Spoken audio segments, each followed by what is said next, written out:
Good morning and welcome to the July 26, 2023 meeting of the Utah Board of Oil, Gas, and Mining. As always, we'll be starting with a briefing session from the Division of Oil, Gas, and Mining, and I would like to turn the time over to you, Director Baza. Thank you, Mr. Chairman, and welcome to you and members of the board for your Salt Lake meeting this month. My name is John Baza. I'm the Director of the Division of Oil, Gas, and Mining, and I'll be conducting the briefing from the division this morning. I'd like to give some time over to one of our board members, Mr. Alan Walker. He, as you know, his regular job is doing part-time work for the Energy and Geoscience Institute up at the University of Utah. And I'll give the opportunity to him to explain what EGI does, but he gave a presentation at our collaborative meeting in Duchesne about a week and a half ago, and wanted to give him some time to talk about that same information with you this morning. Also to give you an introduction to EGI, since some of you may know who they are, but I think the work they do is tremendous here in the state of Utah. So, Mr. Walker, if you want to sit there, we can Mr. manage. Chair, with your permission, it'd probably be easier for me to talk to you guys from down there than Yeah, up here. please head on down. I think that would be useful for us too.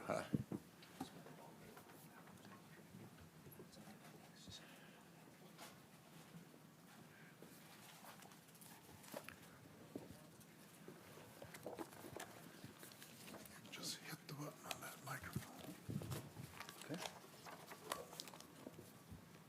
Okay, Mr. Chairman, I'm Alan Walker, and I want to thank the board and I want to thank the division for the opportunity to have a short discussion this morning on the Energy and Geoscience Institute.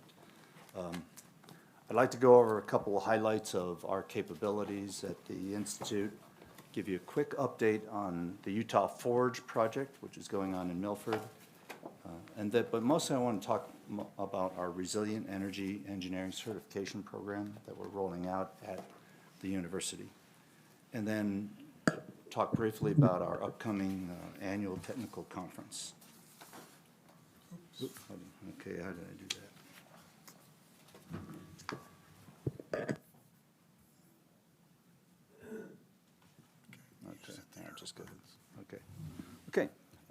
First off, just a couple things about the Energy and Geoscience Institute. We're located at the University of Utah, both in the research park, which is south of campus, and on campus.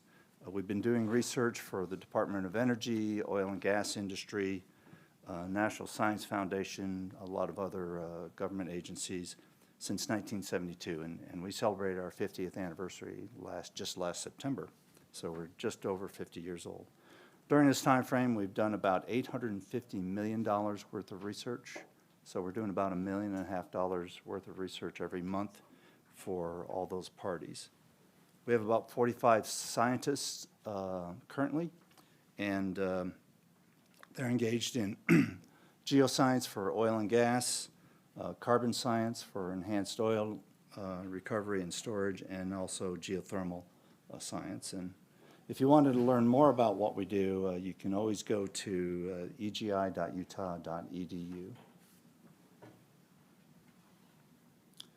Just quickly on Utah Forge, at $220 million, this is the largest research project in the history of the University of Utah. It's about 10 miles north of Milford, near the Blundell geothermal plant. It's a fabulous location to do research, as we have no impact upon the population. There's no significant wildlife, there's no fresh water out there, and there are no cultural sites, so we can disturb the land on our lease without much objection. There used to be about 250,000 pigs down there, but they've since moved someplace else, so it's a pretty good place to do research. And in summary, what we're doing is we're transferring the knowledge that we've gained in the oil and gas industry by drilling tens of millions of wells into the geothermal industry, and with great success. So far, we've done 7 wells. 5 of those wells are observation wells, either seismic or temperature or that sort of thing. And then also tool testing.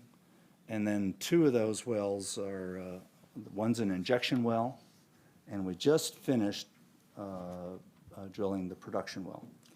The injection well was drilled to about, as you can see on this diagram, it's about 10,000 feet total total length.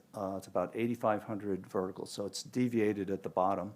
It was completed and fracture stimulated, and by doing microseismic, we determined that the fracture half lengths were about 350 to 400 feet long. Then the production well was we finished drilling it about 2 weeks ago. We drilled it 300 feet above the injection well so that it would intersect the fractures that we estimate are there. And we did a connectivity test, found that we achieved about a half a Darcy of permeability, and we'll continue. We just finished casing the well, and there are plans to do further stimulation, further testing to see how well we can establish circulation. The one thing that we found worked very, very well was the drill bit, and most of the other tools that we tried to operate at 450 degrees Fahrenheit didn't work very well. So we are still working on, there's going to be a lot of research on tools to work in the geothermal environment. If you want to see more about Forge, they have a great website. It's just utahforge.com. Are there any questions on Forge before I move on? Any questions? I've got one quick question. Could you just briefly speak to the geology here? What's I assume these gradients are very steep, Yes. the thermal gradients. What's the cause of that geologically? There's a large pluton of magma underneath this. In fact, there's a surface expression called the Roosevelt Hot Springs. If you go out there, there's bubbling, steaming, sulfurous water coming up all the time. And that's on the east side of the Opal Mound Fault. Also on the east side is the Blundell Power Plant, and they produce about 50 megawatts a day there. We are on the other side of the fault, so we don't think we're interfering with the hot springs or with the Blundell plant. Do you know the depth of the magma chamber? That I don't know, but you can see here we're at 100 degrees centigrade at the surface. So the water is boiling when it comes out at the surface at Roosevelt Hot Springs. But it's a very steep thermal climb going through there. Thank you. Mr. And it Walker. is solid granite too. So we're drilling in a hot, hard rock. Yeah. Yes, sir. Just a question on circulation time from when you inject, how much time? There's no residency of the fluid down in the magma or in the reservoir rock, I guess, because it's just all fractured storage space. Well, we didn't notice. We did a lot of coring, and there weren't very few natural fractures down there. We think the fractures that we circulated through were the fractures that we created when we did the simulation. On the circulation test, they were only going 5 barrels per minute, so they weren't pumping a lot of fluid. So the residence time would actually be, probably, I'd have to go back and compute it, but I think the water was downhole in the area for almost an hour before it came back up. Thank you. Thank you. Okay. What I would like to do now is talk about our latest program that we rolled out. This is the Resilient Energy Certification Program. This was funded by the Utah System of Higher Education by a grant. And it's what we're looking at resiliency is we're looking at going beyond sustainability. And this is so that we can train our technical workforces so that they have skills and the ability to analyze and understand topics such as alternate energy. A lot of the misinformation that we're getting out in the as people are exposed to that. Also learn how to debunk a lot of that and give accurate technical analyses about the information that they're given, deal with cyber attacks, deal with supply constraints. What it is a professional certification for undergraduate and graduate students and scientists during the first phase. So these would be technical electives that an engineer or a scientist would take as part of their normal program, and then they would gain a resilient energy engineering certificate. In the second phase, all of this, the first phase is going to be this academic year, and then the second phase will be shortly after that. We will modularize all the programs here so that everybody in the workforce can take micro-credentials on the parts that they want to learn about resilient energy engineering. There are 5 courses in the program: alternative energy, taught by Dr. Bobby Mohanty. That'll cover all the types of renewable energies out there. Energy management will cover a lot of things about smart grid, and that's taught by Dr. Parvanya. And then geoscience for the energy transition is a retooling of our petroleum geoscience to add more things in, such as hydrogen, hydrogen and geothermal. And that's taught by Dr. Sorkabi. Those first 3 programs will be, those first 3 courses will be offered this fall on campus and through the web. The next 2 courses, energy entrepreneurship, society and policy, that be taught by Dr. Milandev, who's the director of the Energy and Geoscience Institute, and also staff from chemical engineering, mechanical engineering, the business school, law school. That'll be sort of a capstone program. And then we will also have a graduate program on carbon capture, utilization, and sequestration, taught by Dr. Brian McPherson. He's been teaching, or he's been working in carbon capture for about 15 years at this point in time, one of the pioneers and the leader of the Southwest Carbon Capture Department for the Department of Energy. Any questions about our Resilient Energy Engineering Certification Program? Board, any questions? Yeah. But again, the first phase is very technical, meant for graduate students, and the second phase is going to be open to everybody in the workforce so that they can have this skill set. Okay. All right, thank you. Okay, and then the last thing I have is to announce is we are having our annual technical conference the 18th to 21st of September. All interested parties are invited. It starts with an icebreaker on Monday night, and then Tuesday we'll have technical sessions on geothermal science and carbon management, and then a dinner reception that evening. The second day of technical sessions will be on energy fluids and critical minerals. That's oil and gas, and we're also looking at extracting rare earth elements and critical minerals from oil field brines. And then we will have, and those first 3 parts are all on subsurface technical studies, and then we predominantly work subsurface, but then the 4th session will be on hybrid energy and energy efficiency. So we're coming above the surface on that one. On the 4th day, there's a field course. It's going to be on the Great Salt Lake.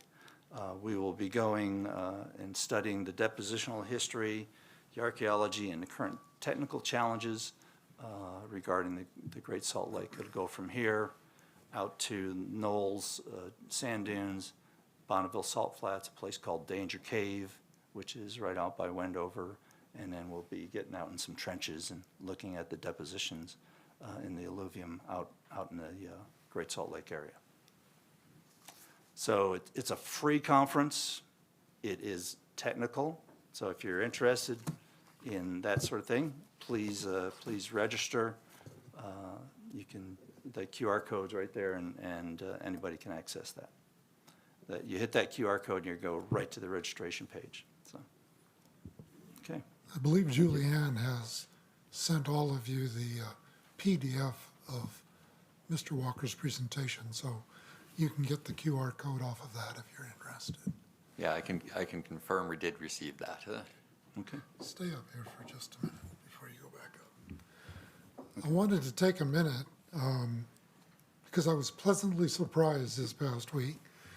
We often get certificates congratulating employees for years of service with state government, and these are certificates that are signed by the governor and the lieutenant governor. And Mr. Walker has had an illustrious career in energy and geosciences. He's worked up at U.S.M as the director of that organization. He retired from the Questar Corporation. He's worked in California for their regulatory agency. And interestingly enough, one of the certificates came through this week congratulating Mr. Walker for 10 years of service to the state of Utah. So I thought I'd present that to you, Al. And Thank you, John. thank you so Appreciate much. that. And This is unexpected? yes, Yeah. but All right. we all appreciate and recognize your service. Okay, thank So you. thank you. All right. Anything else? Nope, that's it. Sorry, we don't have a cake for you at lunch. Lunch is enough. Yeah.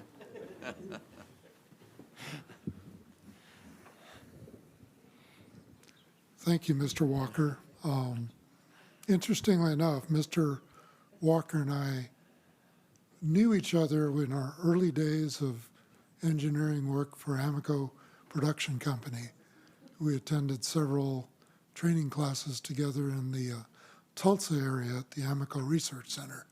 Got to know each other, and I've always been impressed with Al's career through the years, and it is quite an amazing journey, he said. You should talk to him about it. I'm going to continue with some other items that I'll bring up, and I'll do this in conjunction with talking about the calendar for the division and the board. On August 2nd, which is next week, we have a legislative tour that the division has organized, specifically Bart Kettle and Natasha Balev, who is our legislative coordinator, have put together a bus tour that's going down into the Castle Country area, Carbon County and Emery County, to look at various aspects of energy and extractive industries development down in that part of the world. The tour is going to leave from this building on Wednesday, August 1st at 7:30 in the morning. There will be a bus. I'd encourage you to let us know if you're interested. I know a couple of board members have already indicated that they want to participate on that. But please let us know, and we'll make sure we won't leave without you that day. It'll be all day, and the plan is for us to return to the building at 6 o'clock that evening. So if you're interested, please let us know, and we'll make sure that you're able to attend that. I'd also like to report a little bit more on what I mentioned of the Uinta Basin Collaborative meeting, which took place on Thursday the 13th at the Duchesne County Event Center. As I said, Mr. Walker was one of the presenters that day, but that meeting has grown substantially. Again, it is organized and put together by a couple of members of the division staff, specifically Bart Kettle and John Rogers, who do a very good work of finding presenters and bringing up information at those meetings that has become of interest to not only the local communities, but all of the operators in the area. We've transitioned that from a strictly quarterly meeting, so now we do it 3 times a year. We had a meeting in April, we had this one in July, and our next meeting will be on November 8th. We are regularly getting a full house, packing the room with 100 to 120 people, and often we get 50 to 60 other folks who connect online and watch on YouTube. But the program this time included, as I said, a presentation by Mr. Walker. We had a presentation from Yankton Johnson of Moon Lake Electric Association, who talked about electrical generation capacity constraints in the Uinta Basin. We also had a presentation from the executive director of the Groundwater Protection Council, who talked about produced water management and seismic monitoring, various programs being done by the Groundwater Protection Council. And then we had Bill Keach of the Utah Geological Survey wrap us up talking about UGS projects in the Uinta Basin. We also have some opportunity for networking during breaks and during the lunch. It really is a tremendous meeting, and hopefully if you aren't able to actually join us in person, you'll view it on the YouTube link, and we would welcome your participation. Many of us drive out for the day. I often drive out the night before, just so we can be ready early in the morning to have the meeting. But if you want to join us in November, again, let us know.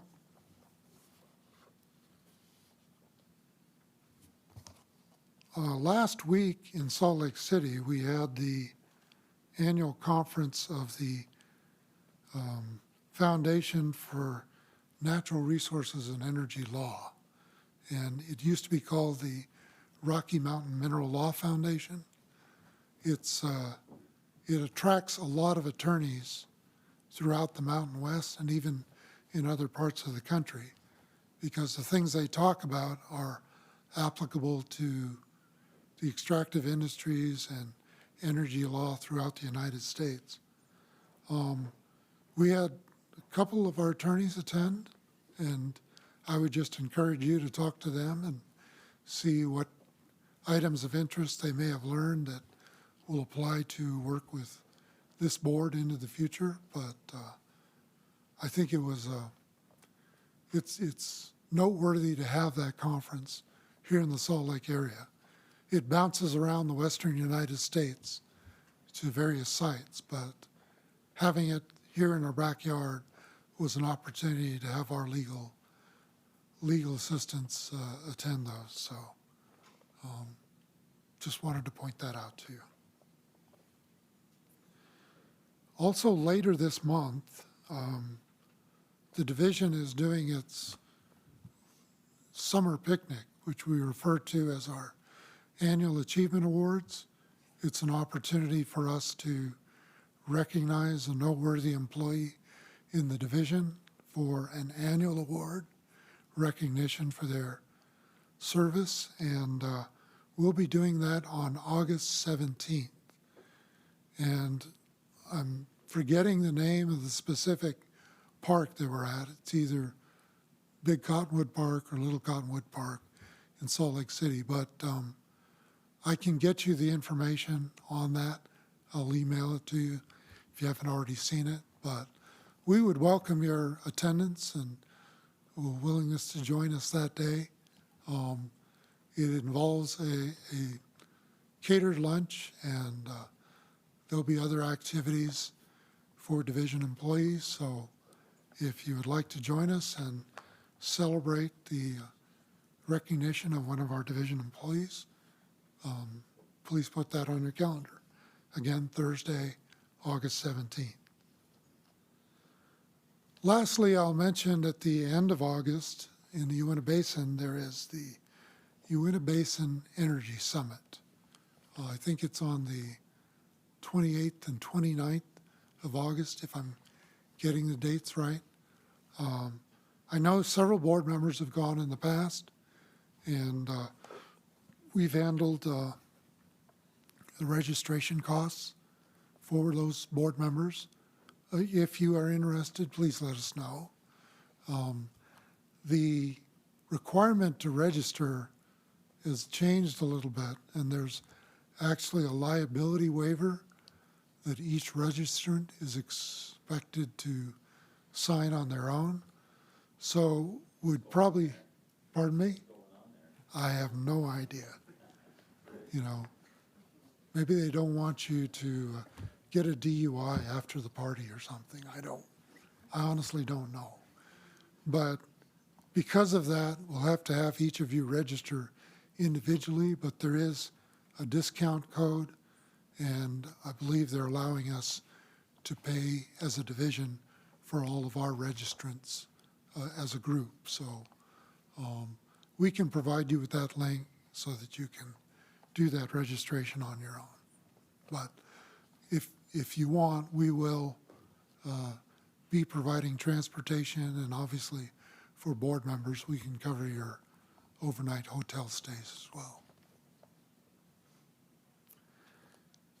And that, Mr. Chairman, I think is the end of the briefing. I'm finishing a little early today, but I'll turn the time back to you and provide you with the opportunity to conduct other business this morning. Thank you, Director Baza. Any questions from the board before we adjourn? Okay, well, thank you very much. Sounds like a very full schedule of events you've laid out. Well, in that case, the next item is we usually provide this time for an opportunity for public comment. If there is anybody that would like to make a public comment, I'd ask them to please step up to one of the microphones and introduce themselves. Seeing none, I believe we will adjourn, and we will reconvene at the top of the hour at 10 o'clock. Thank you very much.